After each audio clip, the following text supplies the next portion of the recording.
ఎట్టు పరిస్థితిలో BRS party నుంచి క్యాండిడేట్ నిలబడేటప్పుడు ఒక్కరినే నిలబెట్టండి. మన కార్యకర్తల నుంచి మన పార్టీ నుంచి అనౌన్స్ చేసిన తర్వాత క్యాండిడేట్స్ ని వాళ్ళకే సపోర్ట్ చేయాలి తప్పితే మా పక్కన టికెట్ ఇవ్వలే, మా అన్న నిలబడ్డాడు, మా తమ్ముడు నిలబడ్డాడు, మా బామ్మడిది నిలబడి అన్ని నైతాంత జాంతా ఎక్కి జాంతా కార్ జెండా జాంతా గులాబీ జెండా జాంతా కానీ వేరే వేరే మాత్రం తీసుకోవద్దు, పిచ్చి పిచ్చిగా చేయకూడదు. ఎందుకంటే మీకు ఎందుకు చెప్తున్నా అంటే మీ అందరూ బాగా ఆలోచన చేయండి. ఇవాళ దాకా కమలాపూర్ మండలంలో 23 గ్రామ పంచాయతీలలో ఇలా బాజాబ్తు కేసీఆర్ గారి నాయకత్వంలో అద్భుతమైన అభివృద్ధి చేసింది బీఆర్ఎస్ పార్టీ మాత్రం. ఇలా 100 కోట్ల రూపాయల అభివృద్ధి ఒక్కొక్క గ్రామంలో చేసినాం. ఇలా 2 సంవత్సరాలు అవుతుంది ఈ కాంగ్రెస్ ప్రభుత్వం వచ్చి. తట్టెడు మట్టి కూడా ఒక్క ఊర్లో కూడా తట్టెడు మట్టి పోయలే.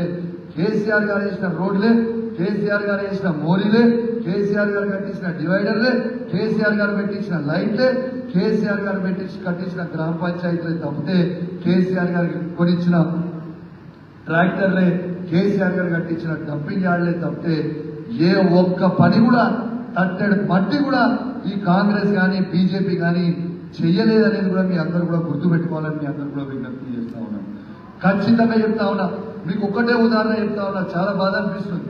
ఇలా కేసీఆర్ గారు అద్భుతంగా 45 కోట్ల రూపాయలతో ఉప్పల్లో బ్రిడ్జ్ కట్టించారు. దాని పనులు మనం రాష్ట్రం నుంచి కట్టియాల్సిన డబ్బు ఖర్చు పెట్టినాము. ఆల్రెడీ కట్టించి 4 ఏళ్ళు అవుతుంది.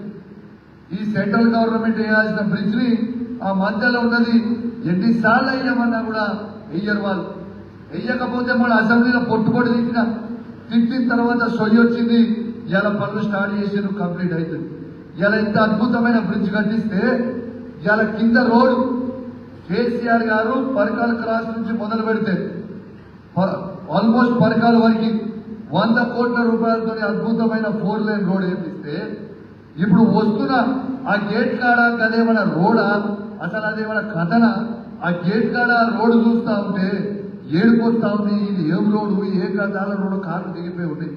కనీసం మనం వేసిన రోడ్లని దాన్ని మెయింటైన్ చేసి చార్జర్ కూడా అయితే లేదు ఈ కాంగ్రెస్ ప్రభుత్వానికి, బీజేపీ వాళ్ళకి సెంట్రల్లో కానీ, కాంగ్రెస్ వాళ్ళకి రాష్ట్రంలో కానీ. పెద్ద పెద్ద మాటలు మాట్లాడు కాదు, మీరు మమ్మల్ని తిట్టుడు కాదు. ఎంతసేపు కేసీఆర్ని తిట్టుడు, లేకుంటే లోకల్ ఎమ్మెల్యేలని తిట్టుడు, ఇదే తిట్టుడు బంద్ చేసి ఈ స్థానికంగా ఉన్న కాంగ్రెస్ వాళ్ళు కానీ బీజేపీ వాళ్ళు కానీ ఆ రోడ్డు ప్రజలకు ఇబ్బంది అవుతుంది, ఆ రోడ్డు లేదు మీకు చాదరైతే లేదు అంటే కనీసం మా ఎమ్మెల్యేకి ఇచ్చే సిడిపి ఫండ్ మా 5 కోట్ల మాకు ఇవి మేమన్న పనులు చేయించుకుంటాం. 2 సంవత్సరాలు అయితే 2 రూపాయలు కూడా మా హుజరాబాద్ నియోజకవర్గానికి ఇవ్వలేదు. 2 సంవత్సరాలు అయితే నేను అసెంబ్లీ సెషన్ లో నేను అడుగుతా ఉన్నా, 1 రూపాయలు కూడా మీరు ఇస్తలేదు. కానీ బిడ్డ మీ ఎవరు తీసిపెట్టాం, మీకు సమయం వచ్చినప్పుడు ఖచ్చితంగా జవాబు చెప్తాం. దీంతో పాటు మీ అందరికీ ఉన్న బాకీ, ఇప్పుడు ఈ బాకీ కార్డులు నేను 1 లక్ష కార్డులు కొట్టించిన. మన కమలాపూర్ మండలంలో దాదాపు ఒక 20,000 ఇళ్లుంటాయి. మీ అందరికీ కూడా సమన్వయ కమిటీకి మీకు 20,000 బాకీ కార్డులు మీ అందరికీ అప్పచెప్పి పోతా. ప్రతి ఇంటికి ఖచ్చితంగా ఈ బాకీ కార్డు అనేది మనం ఇవ్వాలి. ఇది చాలా చాలా ఇంపార్టెంట్. ఎందుకు చెప్తున్నా అంటే ఇలా ఒక్కొక్కరు ఎంత బాకీ ఉన్నారో మీకు చదివి వినిపిస్తా, ఒకసారి మీకు కూడా తెలవాలి. ఇలా ప్రతి మహిళకి మన హుజరాబాద్ నియోజకవర్గంలో 126,000 మంది మహిళలు ఉంటారు. ప్రతి ఆడబిడ్డకి 2,500 రూపాయలు ఇస్తామని కాంగ్రెస్ ప్రభుత్వం చెప్పారు. ఇలా ప్రతి ఆడబిడ్డకి 55,000 రూపాయల బాకీ ఇలా ప్రతి మహిళకి ఈ కాంగ్రెస్ ప్రభుత్వం ఉన్నదని చెప్తా ఉన్నాను. ఇలా దాంతో పాటు పెన్షన్లు, ఇలా అన్ని పెన్షన్లు, వృద్ధుల పెన్షన్, బీడీ కార్మికుల పెన్షన్, ఓల్డ్ ఏజ్ పెన్షన్లకి ఒక్కొక్క పెన్షన్ మన హుజరాబాద్ నియోజకవర్గంలో దాదాపు 44,000 పెన్షన్లు ఉంటాయి. రాష్ట్రంలో 44 లక్షల పెన్షన్లు ఉంటాయి. ఒక్కొక్కరికి బాకీ ఉన్నది పెన్షన్ దానికి 44,000 బాకీ ఉన్నారని కూడా ఈ సందర్భంగా తెలియజేస్తా ఉన్నాను. ప్రతి ఆడబిడ్డకి ఇలా కేసీఆర్ గారు ఇస్తున్న 1,16 రూపాయలు మాత్రమే వస్తున్నాయి. వాళ్ళు ఇస్తా అన్న తులం బంగారం మాత్రం రాలే. ప్రతి పెండ్లైన ప్రతి ఆడబిడ్డకి, కళ్యాణ లక్ష్మి చెక్ వచ్చిన ప్రతి ఆడబిడ్డకి ఇవాళ తులం బంగారం బాకీ ఉన్నారనేది కూడా అడగాలి. చదువుకున్న ఆడబిడ్డలకి స్కూటీలు ఇస్తామన్నారు. ఆ స్కూటీలు కూడా ఇవ్వలే, అది కూడా అడగాలి. చదువుకునే పిల్లలకి 8,000 కోట్ల రూపాయల ఫీజు రియంబర్స్మెంట్ బాకీ ఉన్నారు. ఇలా రైతులకి రైతు బంధు కింద ఒక్క ఎకరానికి ఆ రైతుకి 76,000 రూపాయల బాకీ ఉన్నారు. ఇలా రుణమాఫీ కాని వాళ్ళు 2 లక్షల రూపాయల బాకీ ఉన్నారు. ఇలా బోనస్ పేరు మీద ఒక్కొక్కరికి రైతుకి లెక్కేస్తే ఇలా 50,000 రూపాయల బాకీ ఉన్నారు. ఇలా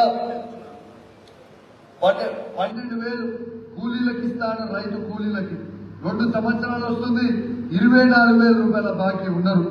ఇలా దాంతో పాటు నిరుద్యోగులకి 2 లక్షల ఉద్యోగాలు ఇస్తామన్నారు, ఒక్క ఉద్యోగం కూడా ఇవ్వలేదు. ఇలా నిరుద్యోగులకి నిరుద్యోగ భృతి ఇస్తామన్నారు, ఒక్కొక్క నిరుద్యోగానికి ఒక్కొక్క యువతకి 88,000 రూపాయల బాకీ ఉన్నారు. ఇలా విద్యా భరోసా కార్డు ఇస్తామన్నారు, 5 లక్షల రూపాయలు ఇలా కార్డు ఇయ్యలే, అది కూడా బాకీ ఉన్నారు. ఇలా ఆటో కార్మికులకి 12,000 రూపాయల సంవత్సరానికి ఇస్తా అన్నారు, 24,000 రూపాయల బాకీ ఆటో కార్మికులకు ఉన్నారు. రేపు ఓటుకి కాంగ్రెస్ పార్టీ వాళ్ళు ఎవరు వచ్చినా ఫస్ట్ మాకి బాకీ కట్టుర్రాబోయి తర్వాత ఓటు అడుగురి అనేది ఖచ్చితంగా మనం ప్రతి ఇంట్లో చెప్పిపియాలి. ఎటు పరిస్థితిలో చెప్పాల్సిన అవసరం ఉన్నది. ఇవాళ ఒక్కసారి ఈడ ఉన్న కమలాపూర్ ఉన్న రైతులందరూ మీ గుండె మీద చేసుకుని ఆలోచన చేయండి. కేసీఆర్ గారు ఉన్నప్పుడు ఏ ఒక్క రోజన్నా ఈ 10 సంవత్సరాలలో యూరియా బస్తా కోసం లైన్లో నిల్చుడరా?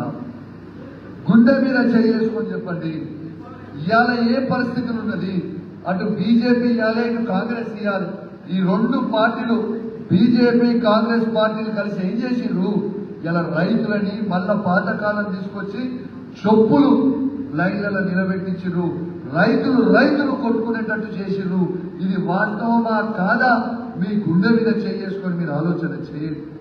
కేసీఆర్ గారు ప్రభుత్వం ఉన్నప్పుడు మీరు ఆటోలను పంపించి ఒక్క యూరియా బస్తాలు 10 ఇంటికాడ వేసుకో అంటే ఆ ఆటో డ్రైవర్ తీసుకొచ్చి మీ ఇంటికాడ వేసిపోయేది. ఇది నిజం కాదా అని చెప్పింది.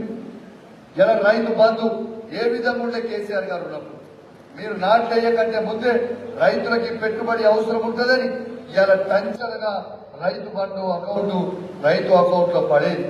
ఇలా ఒక్క నిమిషం కరెంటు పోకుంటాం 24 గంటల కరెంటు ఫ్రీ కరెంట్ని ఇలా కేసీఆర్ గారు ఇలా ఇచ్చింది. మీ అందరు కూడా గుర్తు పెట్టుకోవాలి. ఇలా దాంతో పాటు ఇలా దురదృష్టవశాత్తు ఎవరైనా రైతు చనిపోయి ఉంటే దినవారం తిరగ కంటే ముందు రైతు బీమా అనే ఒక పథకం పెట్టి ఆ రైతు కుటుంబాన్ని 5 లక్షల రూపాయలు ఇచ్చి ఆదుకునేది ఇస్తలేరు. 200 రూపాయల పెన్షన్ ని కేసీఆర్ 2,000 రూపాయల పెన్షన్ చేసిండు. 500 రూపాయల వికలాంగుల పెన్షన్ ని